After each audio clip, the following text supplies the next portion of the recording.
we have to remember that we learned from some of the best. They had some white boys came over here that did the first beheadings in Point Coupee, Louisiana, where I'm from. Slave insurrection, that was the way you dealt with it. Tuskegee syphilis incident. We're going to see how black men die if they have syphilis, but we pretend we treat them with penicillin, and we're just going to watch the pathology of how they die. Now, that wasn't back 200 years ago. That was 1930 to 1974. We're talking about giving these wonderful blankets to the Native Americans infected with smallpox as they walked on that trail of tears just to see how they die and to eliminate their population so we can take all of that land. So the violence that is in America has come from a very learned position that was brought here by some Caucasian folks. All right? Welcome back. Welcome back. Good to see everybody again. The long holiday is over. And I tell you what, Neil, there's no holiday in this world. Well, peace and love to everybody. Hope everybody had a good year. For those who don't know, welcome to Let It Be Known, Black Press USA's morning show that is uplifting and inspiring the Black experience. I'm Niele Anderson, and Stacey, you know, we're going to start this year off with fresh eyes. Same shit, but fresh eyes. Oh boy, let's put some fresh eyes on this. You know, last month, it was just a month ago that this administration that we are living under in this country pardoned the ex-president of Honduras, who was serving a 45-year prison sentence in the U.S. 7th military operation well, I'm skipping because it's so much, but he just pardoned him on drug trafficking, right? And they go over there and kidnap the president of Venezuela and his wife, allegedly for drug trafficking. Make it make sense, folks. It's the 7th military operation since Trump took office. And you got some black lawmakers in Congress openly challenging the operation in Venezuela. And look, they're parading this president of Venezuela around like some sort of like you go fishing and you show like this big fish you caught. And they parade them all around Manhattan. Everywhere you go and look, they're taking, you got the agents taking pictures and selfies with the guy like he's some sort of dead fish. This is not how. Even MAGA folks didn't vote for this, Neil. They said they didn't vote for it. But, of course, it's the FAFO, right? And he's threatening other countries. But I'm going to tell you this. I am enjoying, to an extent, the response from Cuba, the response from Colombia, the response from Brazil, the response from China was really something. Homeboy in China, the leader over there, he said, you send a shot, we taking 2 shots. You send a nuclear bomb, we're blowing everything up. He said, come forward. It's out of hand. It's out of hand, and nobody is doing anything about it. Nobody. I don't care what Hakeem Jeffries said. I know he ain't got no power at this point, but nobody. And then he tells you in your face, folks, this is all about the oil. I went over there, and now, because these billionaires, these oil barons, he told them when he ran, give me $1 billion, and I am going to make sure that you get paid. I'm gonna make sure. And he mentioned Venezuela by name when he was in that speech, if you go back to it. And then he goes over there, and now he's telling you it's all about the oil. Now they're gonna kill this man. Perhaps Maduro and his wife, they're probably going to put him to death, and they're going to go. He's now running Venezuela, Neil.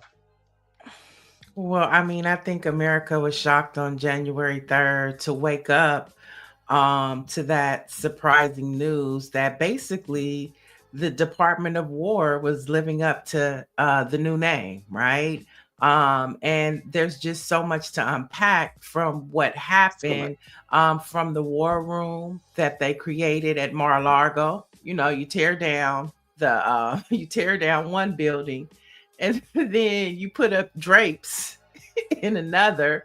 But there's so much to unpack from January 3rd. But what we do know thus far, um, the New York Times is reporting at least 40 people, including military and civilians, were killed, including an 80-year-old woman named Rosa Gonzalez.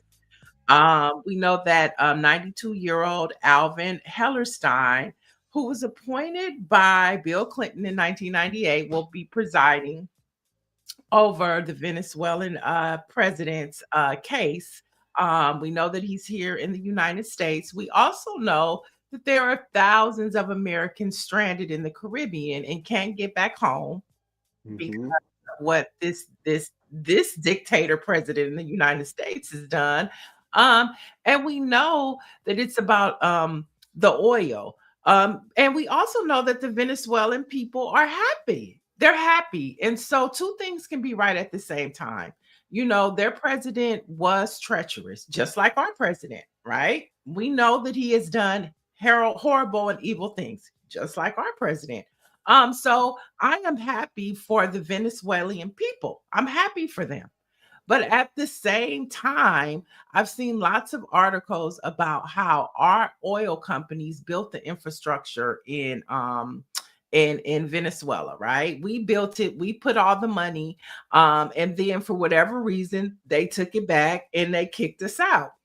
And I see a lot of white people and some black people saying, well, we built it. I'm thinking, well, black folks built America. We ain't never got our 40 acres in a mule. You know what I'm saying? So why are we so upset that the Venezuelan people took their land, took their and told us to get out? Okay, shit happens, white folks. But for a black person to hear that, it makes them think about, I know for me personally, well, what about black folks? They build American land. We ain't never really got no reparations for that. So, you know, what makes you think that, you know, somebody taking something from you is more valuable than you taking stuff for black folks? So I think there are layers to this conversation as we look at it, and as it unfolds. But what I really realize is that the Department of War is living up to its name. And Right. starting off the year on January 3rd, with the Department of War starting World War III, should definitely be looked at.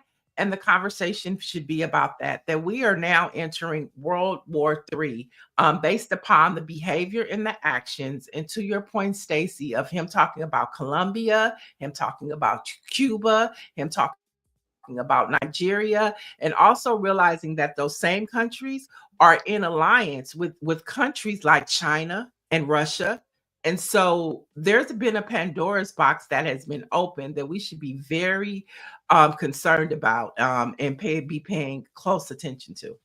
Yeah, all of what you said, basically, the one deviation I would take is when we say that Venezuelan people are happy. It depends on who you're listening to, because Well, not all are happy. majority of them are happy, Stacey. That man Well, was I'm that not that right. yeah, they, I I'm mean, not come on. sure that even those like you said, based on what I've seen, even those that you're saying are happy, and there's no question that some are happy. They're just Most majority of the country is. even I wouldn't say majority, but I guess that's your read on it, and I can't argue with your read on it. But I will say this: that even those who are happy to see Maduro removed, they are not happy with the way it's happening.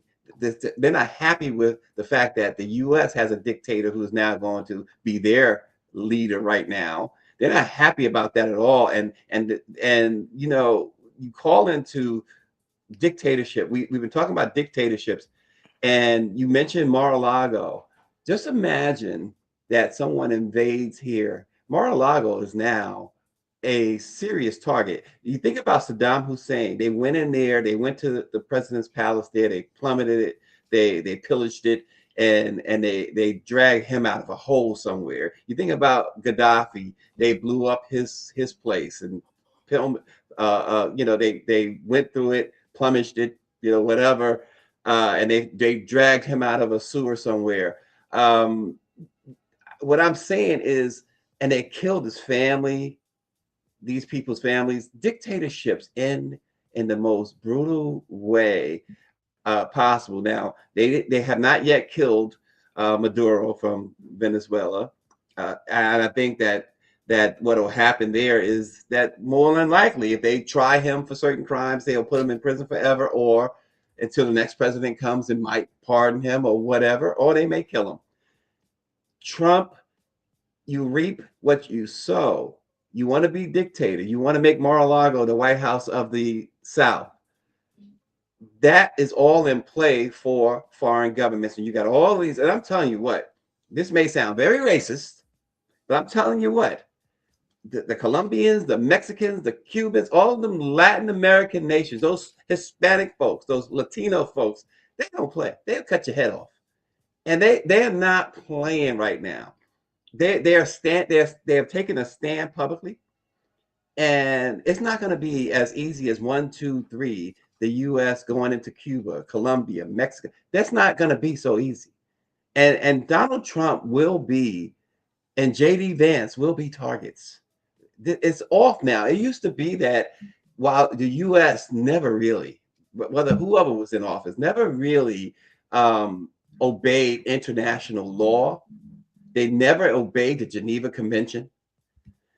Other countries have taken note, and I think that you're going to see, you mentioned World War III. We are going to finally see on American soil the battle.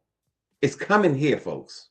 This is what this president and this administration and the Heritage Foundation, and by the way, speaking of the Heritage Foundation, don't be misled. Open up Project 2025, and what was in Project 2025? I reported on this over the weekend.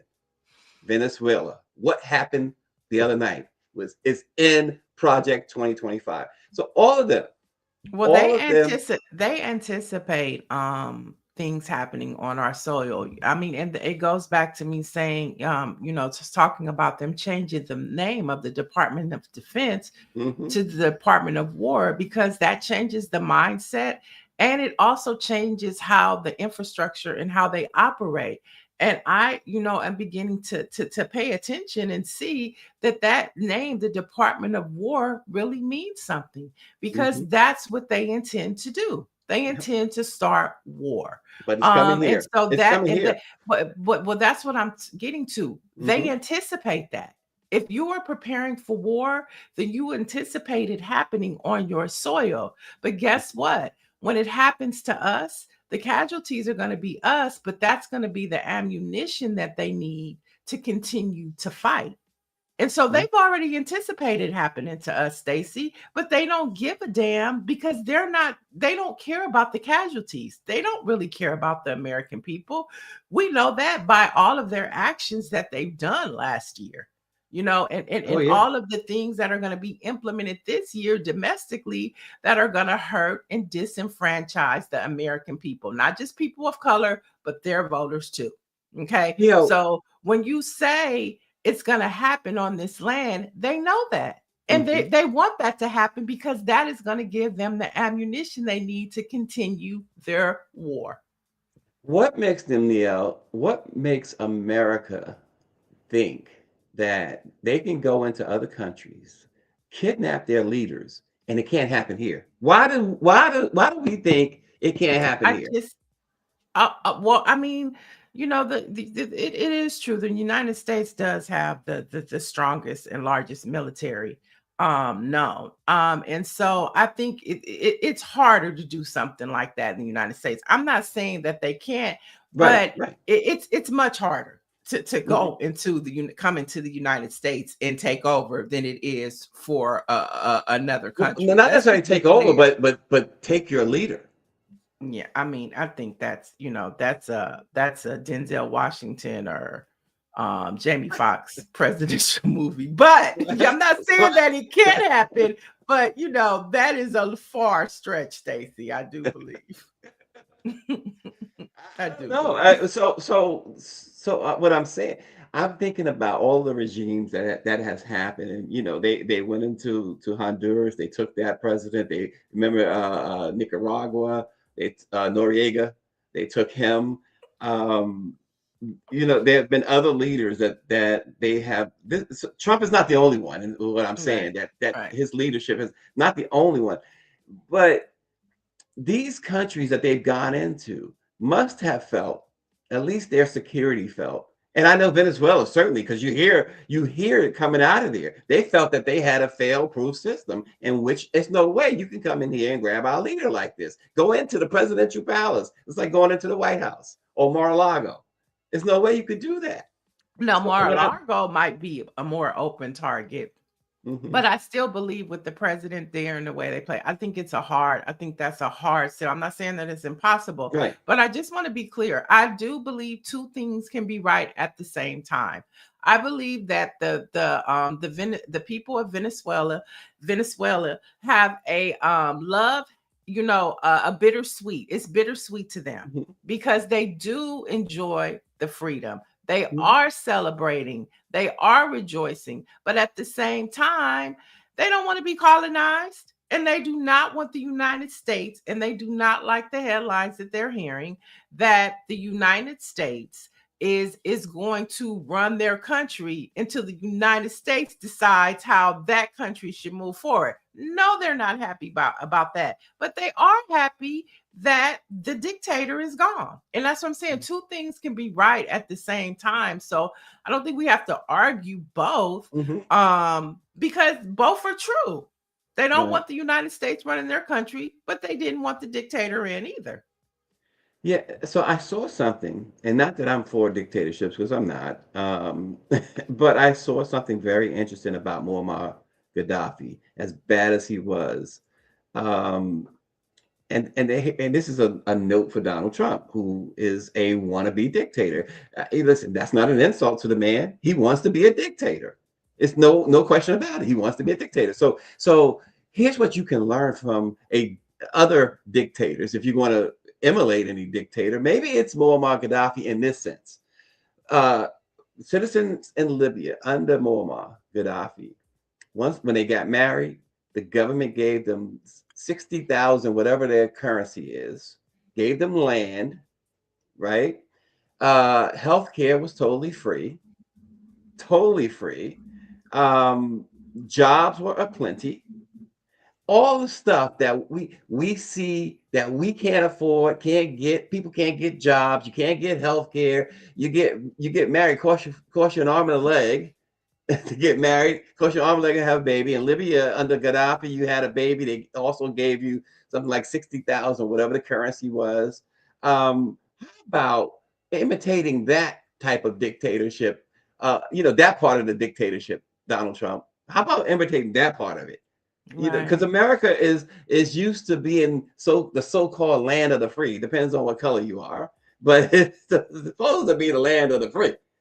So, how about some free healthcare? Your neighbors to the north, who you despise in Canada, free healthcare. One of the trade-offs that Canada, and I want to make this clear too, one of the trade-offs for free healthcare in Canada is high gas prices. Well, our gas prices always shoot up. You live in Los Angeles, you live in California, you know the very definition of high gas prices. So I think a lot of us would be willing to pay $4 or $5 a gallon if we got free healthcare. Yeah. Yeah. Well, that's why, you know, people have live in the land that they choose to live in, and so that's their business. We need to mind our business, and there's a lot of business in the United States, Stacy, that we Yep. should be talking about, and this next story is one of them. Texas Republicans are advancing a bill to abolish civil rights enforcement entirely, making it the only state without civil rights commissions. Okay, so if the bill passes, victims of discrimination will have no more one or nowhere to turn on a state level. And so, as we're talking about what's happening over in Venezuela, right here in the United States, Texas is moving to abolish civil rights. And as Texas goes, Right, of we see course. other states and southern Florida. states go. Mhm. And so this is very devastating to hear, and to see that white men continue, powerful white men, let me just say that, powerful white men, and we have to start calling it out for what it is. Powerful white men in this country are reminiscent of the Ku Klux Klan. And they Well, like to disenfranchise people of color. And I, this is an example of that. I told you they were born with sheets on their over their heads already. I told you that. I mean, this is absolutely insane. But who could expect less? When this administration took over, that one of the first things they did was dismantle the DOJ civil rights. Absolutely turned it on its head and claiming that the only discrimination happens against white men. Once again, even that shows how little they care about white women.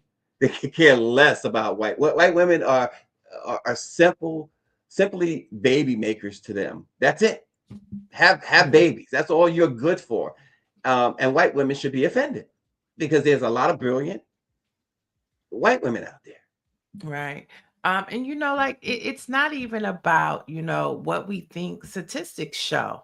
And there is a long history in this country of people of color, starting with Black folks, really starting with indigenous people. But Black folks being disenfranchised, discriminated against, and why we had to have there would be no civil rights movement if there wasn't a need for civil rights.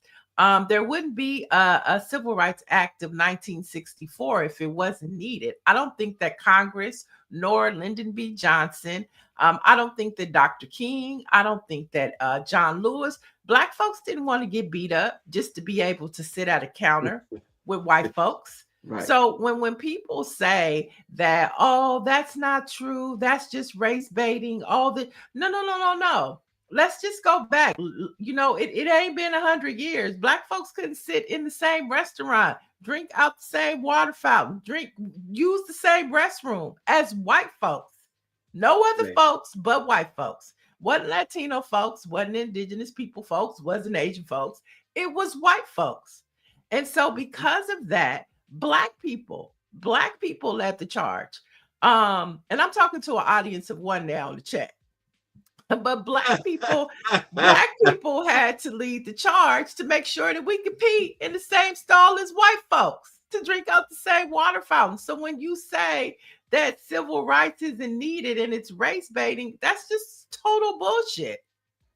Okay, Our simple. grandparents and great grandparents had to fight to be able to do the very basics, to be able to get a loan in this country, to be able to buy a house, to be able to buy a car, to be able for their kids just to go to the same school and get a fair education. So when we talk about civil rights, this is what we're talking about. And Texas is trying to abolish that.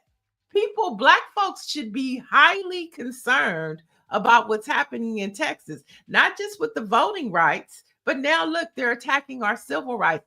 And the Voting Rights Act of 1964, not the Voting Rights Act of 1965 and the Civil Rights Act of 1964 were two crucial pieces of legislation that tried to make the playing field fair in this country. And here we are under a Trump administration, them trying to pull all of that back.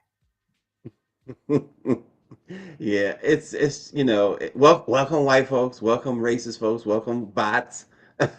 Y'all all are welcome because we see Super Queen or Super King Anthony And or we're whatever. still waiting for our 40 acres and a mule. We uh, still ain't got our I 40 acres and a I mule. think And that they mad at the Venezuela, the people, because they said, get up out of here. Yeah, you pay for all this oil infrastructure, but we don't want it no more. So what? Okay. Black folks still wait for 40 acres and a mule. Get out of here. yeah, listen. I saw, and I'm trying to remember. I don't know if it was James Baldwin, someone else, who talked about that how black folks can't be racist, and you can't be labeled a racist in this country. And I don't remember the exact wording, but if you listen to whoever said it, I'm trying to remember who, but you understand what that individual meant and how powerful that statement was. But most importantly, I believe Louis Farrakhan said it best when he said, here's the problem that a lot of white folks have. They are so afraid that if black folks ever got the power, we would treat them the way they treat us and have treated us. And that is really the fundamental problem. And Barack Obama proved that to be a myth and a lie. You know what I'm saying? And then there's a question in the chat that says, how many times a day do y'all think of race today? As many times as the Heritage Foundation and Donald How many Trump times y'all gonna be trying racist to, a day? no. But it's about how many times a day they are going to repeal all of the things that make it a fair playing field for people of color and white folks. It's not us, it's y'all.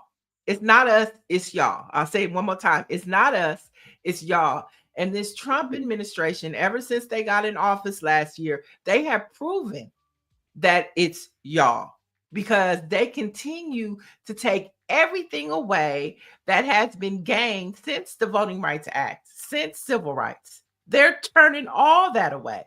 And y'all definitely afraid and don't want the word to get out that y'all no longer the majority. For whatever reason, that petrifies white folks, especially white men of power. That scares the shit out of them that they are no longer the majority.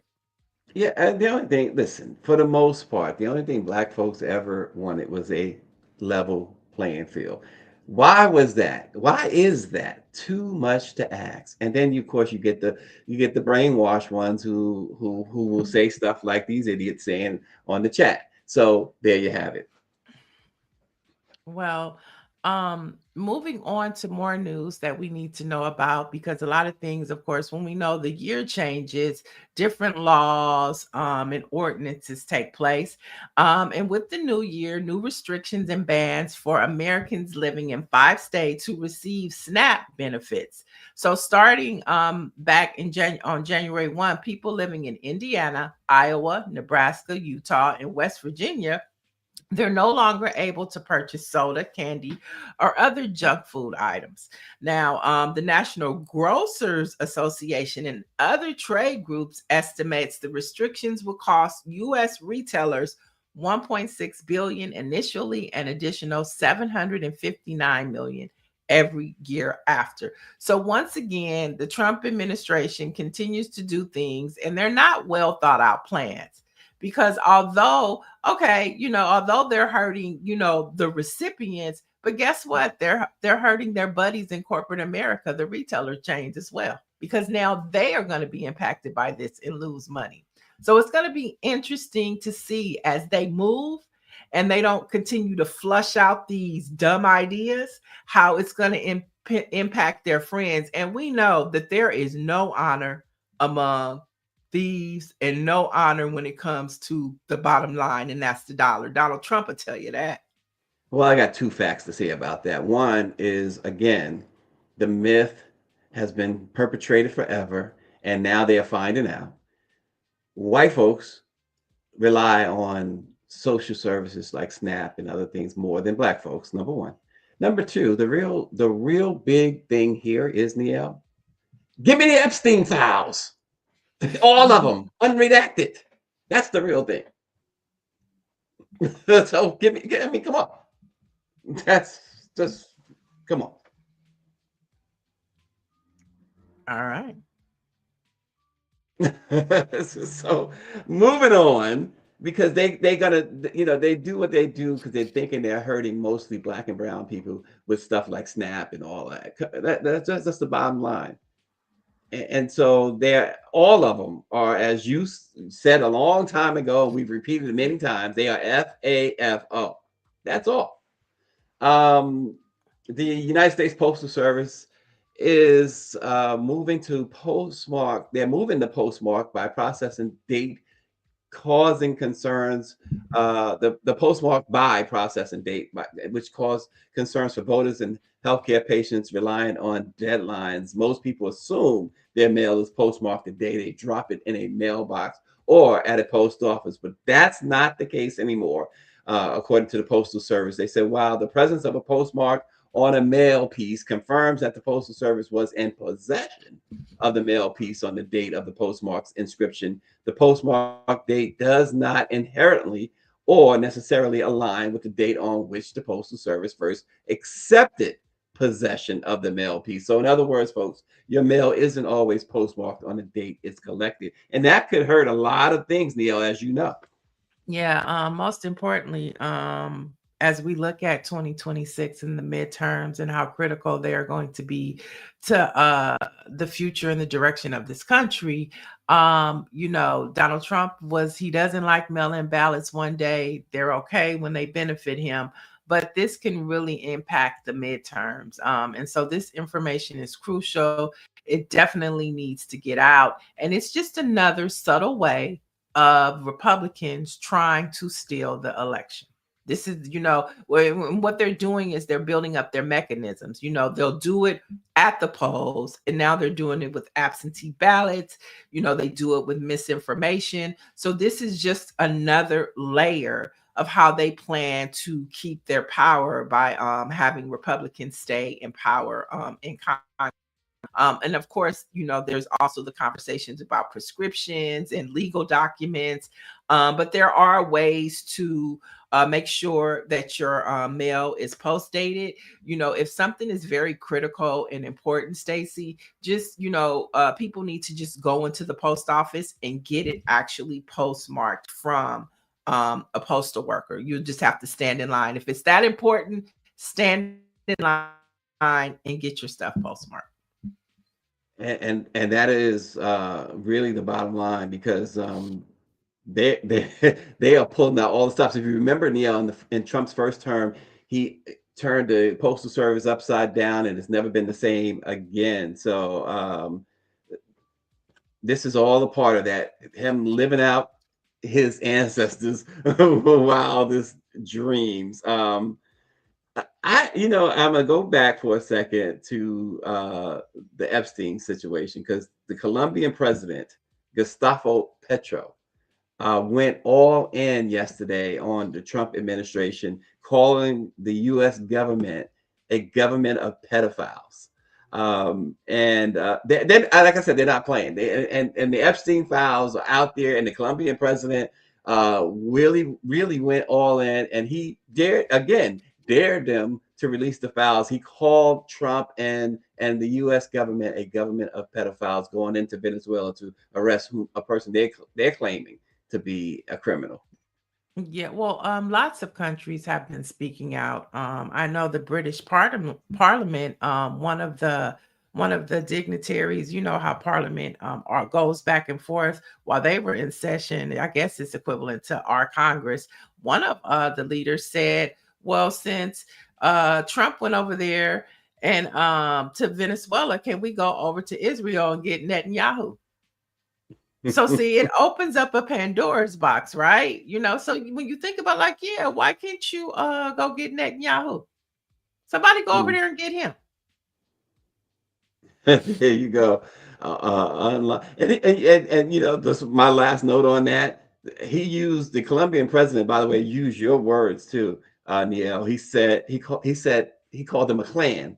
He said they're a clan of pedophiles. Oh, for sure. And so, these are the times we're living in. But since you were talking about the post office, on a brighter note, the U.S. Postal Service will honor Phyllis Wheatley, the first published African-American poet with the 49th Black Heritage Stamp. Now, the stamp is part of the Postal Service's Black Heritage Series that began in 1978, recognizing Black contributions to American history. Now, the stamp will feature a portrait of Wheatley and commemorate her role as a pioneering Black literary figure whose work became known internationally in the 18th century. So go ahead and get ready to get those Phyllis Wheatley Forever stamps while you're getting your your important mail postmarked. Oh boy, does JD Vance and Trump know about this? You better keep it quiet. you know. And you have some good news as well, right? About the Olympics.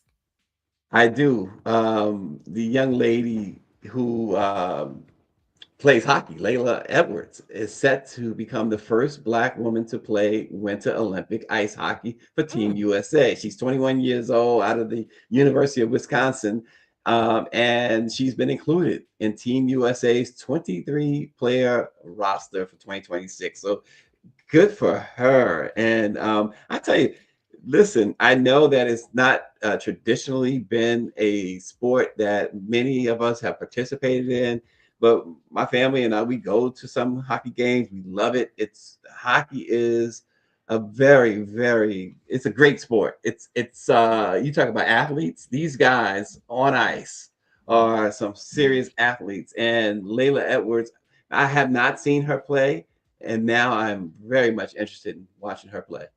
I mean, I hate to brag or pop our collar, but that's what we Pop do her to collar. sports. I bet you there'll be a lot more eyes on hockey this Olympic time or this go around because we want to see her play. We want to see what she's made of.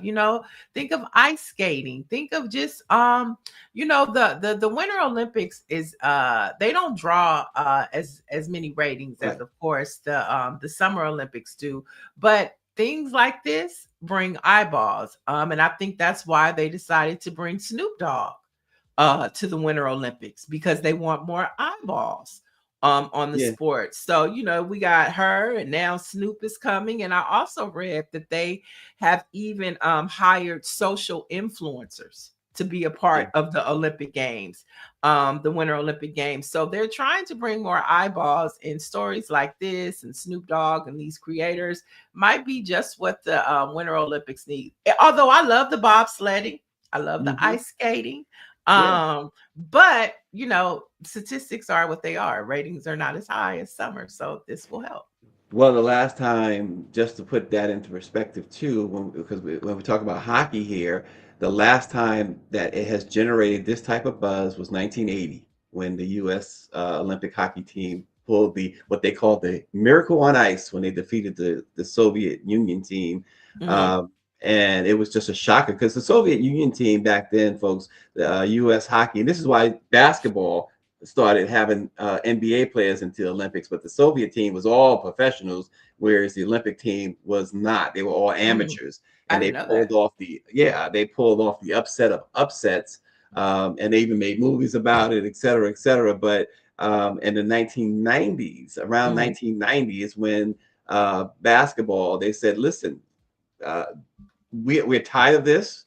The Soviets are using, by that time, they became just Russia, but the Soviets were using all of these professionals. And so it Mhm. was teams like from Yugoslavia and other nations, Czechoslovakia, they were all using pros, and the US had always sent amateurs. The best sport for the US in the Olympics prior to it becoming a competition of pros Mhm. was boxing. Ah, And okay. I mean, you had so many great boxing Olympians, including Muhammad Ali, Sugar Ray Leonard, et cetera, et cetera. Mhm. Even Floyd Mayweather's father. So it became a situation where the U.S. felt like it had no choice but to start sending professionals. But so Layla Edwards coming, like you said, Snoop Dogg and all of them, but Layla going into the Olympics as the first Black woman to play ice hockey in the Winter Olympics, that is generating the type of buzz that the hockey itself um, had not received since 1980. And again, hockey is still using, for the most part, I think it's a mixture now of college players and professional players, and it tells you just how good Layla is. Yeah, well, I'm looking forward to having more stories about the Winter Olympics and also highlighting Black athletes, past and present, who have participated and who will be participating in the Winter Olympics this year. Really excited about that. But let's hop over to some politics. As we know, 2026 is a huge year for politics. And we have several elections kicking off tomorrow, which we'll have more details about. But we definitely want to honor what happened last year. And so January marked a historic milestone for Black women in local governance. Now, 3 Black women have been sworn in as mayors in major cities. And we'll start with Detroit. We have Mary Sheffield, who took her oath of office in a private ceremony, and she became the city's first woman and first Black woman mayor in its 324-year history. And then Sharon Owens was sworn in as the mayor of Syracuse. She became the first Black woman and the second woman overall to serve as mayor in the city's 177th year history. And in Albany, Dorsey Prelis was sworn in, becoming the first Black woman and first person of color to hold the office in the city's entire history. And so, you saw a lot of swearing in of Black leadership on a state and local level. There was a story that went viral of a young man coming out of Georgia who broke down in tears as he was sworn in. So as we talk about, we started the show off, very heavy. But when we talk about what's happening in our country and Black leadership and keeping our survival alive, it is happening. And Black leadership is being sworn in all across this country. And to be clear, Albany and Syracuse are cities in upper New York and upstate New York. And Albany, of course, is the capital of New York. And that says a lot that you're getting Black women mayors upstate New York, because that upstate New York is generally more like Mississippi. Just to put it in perspective. So that's a really, really interesting turn of events in upstate New York. Yeah, Awesome. it's not the city. The city is the city. It's a melting pot. It's democratic. But when you leave the city and you go up in New York, when you start climbing the ladder, going up north, it is a Republican haven, and it is. Let's face it. It is mostly white. Yeah, speaking of New York, shout out to Zohran Mamdani, who is now sworn in as the mayor of New York, and he hit the ground running, visiting apartments. His swearing in was symbolic. And he even had comments about Donald Trump. And I saw a viral video that happened in December. And apparently Mamdani had said that if Netanyahu were to come to New York, he would follow international law and have him arrested. And Netanyahu laughed and said he would come to New York. So what does that say to you? Well, it says, listen, Mamdani seems like somebody who you don't really want to test. That's how I see it. Now he's the FAFO. You're saying he's exactly. the FAFO. And so if he said it, he's going to back it up, or at least attempt to back it up. So Yeah. Go ahead, Netanyahu, let the UN or somebody invite you. See what happens. Yeah. I mean, he was just so smug when he said it, and we knew what that was coming from. It was coming from the Kushners and the Trumps and him feeling like he's invincible in the United States. But Zohran said he follow international law. So I hope he does FAFO. Okay. Listen, Orange G says on January 12th, New Orleans will swear in a white Latina Dixiecrat as mayor. He says, I didn't vote for that thing. Well, somebody did, Orangey. Give her a chance. Listen, didn't they say that about the current incumbent of on Pennsylvania Avenue? She was out there with Don. She was out there with Don Lemon on New Year's. She was out there with the lemon heads. She was trying to fit in and be well received. Oh, and Dr. Marilyn says, Happy Founders Day to the brothers of Kappa Alpha Psi Fraternity Incorporated. Yeah, there you congratulations. Go. All right, let's head to Chicago, where good news coming out of there. Chicago has recorded its fewest killings since 1965, despite Trump's campaign against the city. Overall crime continued to drop as the number of murders in Chicago decreased from 587 in 2024 to 416 last year. And as of December 28th, shootings had fallen 35% from 2024. Robberies were down 36%, and aggravated batteries had dipped 11%, police data shows. Now, Mayor Brandon Johnson, who has also been at it with Donald Trump, said this: there's a lot more work for us to do. We're not patting ourselves on the back yet, but we are certainly grateful for moving toward this positive trend. So shout out and kudos to Chicago, because you know they had horrible headlines, and this is a good one, and it should be amplified. Yeah, and these cities, Brandon Scott City there in Baltimore, the crime rate dipped to record lows, the murder rate to record lows. New York experienced historic low homicide and shooting rates throughout 2025. And I guess with Greer being out of Brooklyn these days, they saw their fewest Oh, murders and shootings ever recorded. So, I think it maybe not just a coincidence that Greer is not in Brooklyn anymore, and they getting it together there. I don't know. So Come on, son. well, hey, whatever it takes, okay? whatever Greer it takes. leaving, whatever it takes. The Yeah. crime is down. And going back again, Black leadership. As all of this is going on, we start the show in Venezuela and talking about Trump, but as all of this is going on, Black leadership, Black movement, Black progress still continues to happen, and people are focused about doing the good work of the people. And we have to continue to uplift that and not get swallowed up in all of this BS that this Trump clan administration is doing. But Stacey, let's lighten it a little bit and talk some entertainment, because last night award season kicked off with the Critics' Choice Awards. Uh-oh. And, I was impressed at some of the winners. Sinners was in the headlines a lot, which about a story that I think we're going to talk about later in the week, about ownership of some very powerful entities in Hollywood. We'll get into that later, but let's talk about some of the winners at the Critics' Choice Awards, and let's start with Sinners. Sinners picked up Best Casting with an ensemble, Best Young Actor, Sammy Moore, Best Original Screenplay, which of course went to Ryan Coogler.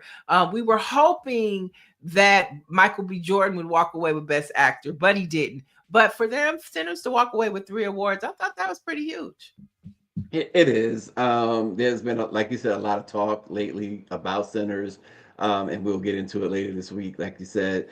But yeah, it's good for them, and good for it's the recognition itself shows you just how sometimes you can't ignore greatness.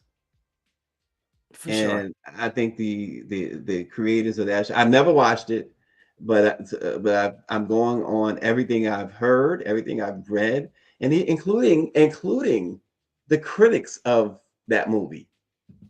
So Right. And they also won Best Score. So they walked away with 4 total. Best Score, Original Screenplay, Best Young Actor, which was Sammy Moore, and then Best Casting Ensemble. So that was huge. Another big winner was Best Supporting Actress in a Comedy, Janelle James from Abbott Elementary. She plays the principal. I don't know if you've yes. ever watched that show. Oh, but we watch it. Yeah, she's absolutely off the hook. It's a great cast, Abbott Elementary. But I think we know that Quinta is the creator. She's the star of the show and all. But Janelle James, they had an episode not long ago where she was fired as principal, and for a second you thought, okay, are they taking her off the show? It would be a mistake. mm-hmm. But of course, in the only way that they know how, I mean, how they brought her back, and the hilarity that followed, she's absolutely just a treat to watch. Mm-hmm. Well, and then finally, another highlight walking out of there was Best Supporting Actor in a Drama Series, and that went to Tremel Tillman. I wasn't really familiar with his project, but I was happy. You know, I'm in the words of Issa Rae, I'm rooting for everybody black. Stephanie Mills is like that. Anything black. Stephanie's like with the fist in the air and everything. So you're not the only one. Oh, 'Cause I Dr. don't know Mellon. this. Dr. Mellon gave it to us. A great movie. She said there was none like it. Oh, she's talking Oh, about okay. Sinners. She's talking about Oh, Sinners. I'm pretty Sinners. sure she's Okay. talking about Sinners. Okay. And then for Best Picture, Director, Adapted Screenplay. Well, no, not really. That's what they were nominated for. But for Best Picture, went to One really. Battle After Another. I don't know if you saw that. That was with Leonardo DiCaprio, Tiana Taylor, Regina Hall played in that as well. 2 hours and 42 minutes, very long movie, very interesting, and it was really good. I enjoyed it. So congratulations to that movie. Because what I learned about it, it was very interesting. You have to watch it. But the director and writer is a white guy, but he has a black family. Oh. And so when you watch the movie, it makes a lot more sense. Okay. One Battle After Another. Because of the storyline. You saw it, Neil? Yes, I did. And you thought it was great? I thought it was good. I thought it was good. And we can even talk to Dr. Melina Abdul is joining us from Black Lives Matter. Oh, she loved it. When I first saw it, I thought about her because there's like it has references to, movement work, although it gets a little dicey and shady. I said it gave Monsters Ball. Tiana Taylor gave me Monsters Ball vibes. Halle Berry. So like I said, it was a long movie to digest, but I think it's a good like Saturday or Sunday binge watch. I enjoyed it. Why didn't you like it? I can't say that I didn't like it. I just honestly, I mean, like you saw what happened, but like if I had to really explain to someone what this movie was about, I just didn't feel like it was a strong story. You know what I mean? That's all. I mean, you know what I mean? I just don't think it was a strong story. I thought it was longer than it needed to be. The characters were great. Don't get me wrong, but I thought it was a strong because you have to go into it too, knowing that it's satire as well. It's not, it's drama, it's satire. The whole Santa Claus situation with the white men. I mean, it has KKK in it. It's a lot going on. But let's say this, if you had to explain to someone what this movie was about, could you do it in one sentence? It's like name that. I mean, I think you could. I mean, that's my point. My point for me is like I had to explain. I started, I was like, okay, it was an interesting concept, right? It was an interesting story, concept rather. But I just don't think that it was great. It wasn't as great as I expected it to be. That's all. It gave kind of like Quentin Tarantino. What's his name? Quentin Tarantino. What's his name? That's his name. Yeah, I think it that too, but I don't think it. Yeah, I mean, I think that Sean Penn was definitely Oscar worthy nomination. I mean, he played the mess out of that part. For sure. Like I said, the characters were great. They were good. I'm really thinking about story. You know what I mean? I just don't think that the story was strong in that way. You know what I mean? When I think about story, that's the thing. I think something was missing. I don't know what it is, but it's not a movie I would go back because it was long that I would go back and watch it. Unless you're a huge fan, because they had all the greats in there. Don't get me wrong. Tiana Taylor, Sean Penn. I mean, he looks great. Well, not in that movie though. Not in that. No, movie. but I thought he looked great in that movie. I almost didn't recognize with that walk. Oh my God, it was all of that. It was all of that. He was great. He was great in that movie. I mean, yeah, he was great in that movie. I think Leonardo DiCaprio was great. Yeah. I loved his character because he was clueless. You know, he was smart, but he was clueless. Okay. Wow. And like I said, Tiana Taylor, it does give the vibes that there could be another one. You know, there could be another one. But they left it open. I was like, oh yeah, and she does. It does give Monsters Ball vibes. She gives you the Monsters Ball, and if you haven't seen Monsters Ball with Halle Berry, then you should. Yeah, it does. She kept laying up with white men, but you know. Dr. Mellon says she needs to watch it. She says she really likes Tiana Taylor as a musical artist. Yeah, well, she's something else in this movie. So yeah, everybody watch it, and then let us know what you think about it when you watch it. But that one for Best Picture. And so yesterday, like I say, the Critics' Choice Awards kicked off award season. And so we'll see how Sinners does as the awards continue to roll out. And shout out, because I didn't hear a lot about Ryan Coogler's wife. Because that project was just as much hers, and her contributions to the success of it was just as important as Ryan Coogler. So definitely want to shout her out.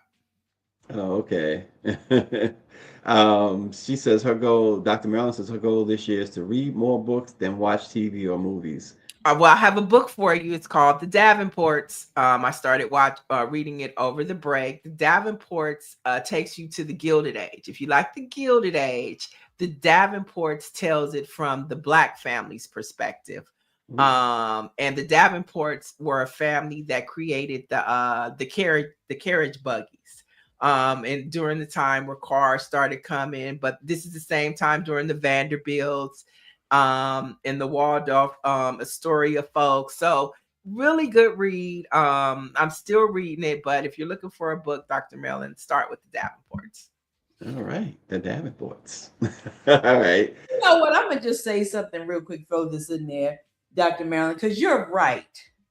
You're absolutely right. That's what we need to be encouraging our people to do this coming year, is read more. And Neil's a reader. Stacy not so much. He writes, but he don't. But that's true. Listen, I can't argue with that. But she is reading a book a week. So I don't know if you're gonna be able to catch up with her. But I think that's a great idea, right? We might need to incorporate that in the show. Do a book of the month. What's Neil reading this month? And she might be like 5 or 6 books ahead of us. Well, now you put a lot of pressure on me, because a week is a lot. I mean, that's a bit much. I'm like, girl, it takes a minute. It takes a minute. But yes, The Davenports, check it out. And they have a second book too that follows it. So if you start The Davenports, you have something to look forward to, because there's another book to read. It's fundamental. Yes, it is. It is. I realized when I stopped reading, it stops from growing your vocabulary too. I mean, reading can just do so much for you, whether you know it or not. And so, yeah, I'm gonna have to get to it. You're constantly educating, like you said. You're growing your vocabulary when you are reading. So for sure. It also depends on what you're reading too. All right, you want some Black facts? Let's do it. On this date, way back in 1804, Ohio legislature passed the first of a succession of Northern Black laws which restricted the rights and movements of free Blacks in the North. Most Northern states passed Black laws. Constitutions of 3 states, Illinois, Indiana, and Oregon, prohibited Black settlers. So that's what happened on this date way back in 1804. Black laws. Yeah. And I mean, and hey, we damn near there again. Okay. We don't talk about Carol. I'm writing that down. Dr. Marilyn, as we speak. And so my Black Fact today takes us back to the year of 1975, where Oh. are my Gen Xers at? Okay. The all Black Broadway musical, The He's Wiz, on down the road. premiered starring Stephanie Mills. And of course, you know, we were familiar with The Wizard of Oz. And so Yeah. when The Wiz came out, we saw ourselves. And so the premiere starring Stephanie Mills happened on Broadway. And then, of course, it was adapted into the movie starring Diana Ross, Michael Jackson, known as the legendary, iconic Black culture film, The Wiz. Yeah, you know, there was a record store, and folks today don't know what records are, or record stores called The Wiz, and we had one in Queens on Jamaica Avenue. And when The Wiz, the play, came out, Stephanie Mills, of course, was the star, and very young Stephanie Mills. She went to The Wiz on Jamaica Avenue and was doing a signing, and it was chaos. It was the first time, you know, you see rockers and musicians and entertainers do signings or whatever, and it's like really wild or whatever. It was the first time I'd seen something like that, and it was so bad. Folks was they even broke the window to the Wiz store. It was that type of crowd. And Stephanie, in order to get her out, they took her out in an ambulance, and so people wouldn't know that she was leaving. It was so huge. It's just a testament to how big that was in Black culture. Mm-hmm. Oh no, it was huge. And when the Wiz the movie came out was what I gravitated to. I didn't really, because I was young. But when Michael Jackson got off that scarecrow thing, and no, before that, when the Crows was singing, and he was singing "You Can't Win," You can't win. okay, and then he got off, and they eased on down that road. Life changing for me. Love it, love it, love it. And so I have my little nieces and nephews watching The Wiz. You know, one of the stars that you mentioned doesn't get talked about enough, in my opinion. That's Nipsey Russell. The Tin Man. The Tin Man, but he was a great comedian, and a lot of people, when they start talking about great comedians, I don't hear his name enough. But he was really one of them groundbreaking comedians out of the 60s and 70s. Nipsey Russell was a real, you know, of course, we later had the hip hop icon adopt the name Nipsey Hussle, but he got it from Nipsey Russell. So there you have it. Yeah, Dr. Mellon says she remembers Tower Records. Yeah, I remember Tower Records as well. The Lion, who played the Lion? Golly, who played the Lion, y'all? Oh, you're welcome, Dana Kirk. You're welcome. Oh, okay. She just ordered the book. Yay. Okay, so we're gonna talk about it. I'm gonna give y'all some time. We'll come back and we'll talk about the Davenport. But yeah, who played the lion? Well, he I'm was looking good. now. That was Ted Ross, or Theodore Ross played the lion. Yeah. So there you have it. And then that whole ending, and I'm talking about the movie now, not the play. I never saw the play, but the ending of the movie when the people came out of the suits and the witch burned and Can You Feel a Brand New Day. Now, who wrote those songs? Wasn't that Luther Vandross who wrote those songs? Was it? Yep, it was Luther. Google it. It was Luther Vandross. Yeah. Oh, okay. Yeah, wow. Luther. Wow. That's amazing. I did not know that. Was it in the documentary and I just missed it? Yep, it was. Okay. Wow. It was. Luther was amazing. Yep, he wrote A Brand New Day. That's where I got that from. The song was written by famed singer and composer Luther Vandross. Nice. Very nice.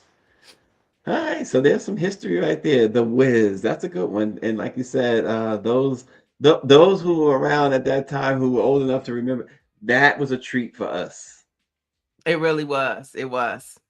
Okay. I mean, and it was so colorful and it was just so So you got to be seen in green, and the whole wizard, Richard Pryor. Don't forget about Richard Pryor. Don't forget about Richard Pryor. Oh my God. How could you forget about Richard Pryor?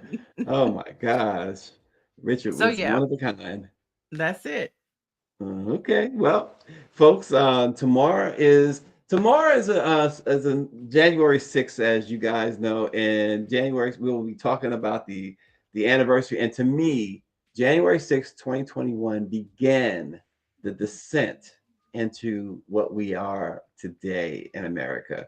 It began the plunge into authoritarianism, perhaps dictatorship, and I can explain why more tomorrow. Yes, but we're also going to have a lot of stuff to uplift you, to inspire you, and things you may not know, and talk about how no matter what happened in 2021, Black folks have continued to uplift and to inspire, and to do the work to make this country better. So we'll have those stories as well. We got special guests too, right? We do have a special guest. Capitol Police Officer Harry Dunn will be with us tomorrow to talk about his experience, where he is now, and just what he thinks of the state of America is all about. So he'll be joining us. But in between time, Stacey has a lot of stories for you to read. So go on over to blackpressusa.com for the latest in Black news that empowers and inspires. Or the WashingtonInformer.com. Check them out too. Oh yeah, That's where a lot of my stuff is too. Well, it's all over. San Diego, Voice, all that. Okay. Insight News. Check it out. I'm trying to steal some of Neil's thunder as the day goes on. She started the day pretty cool. Here we go. We'll see you tomorrow.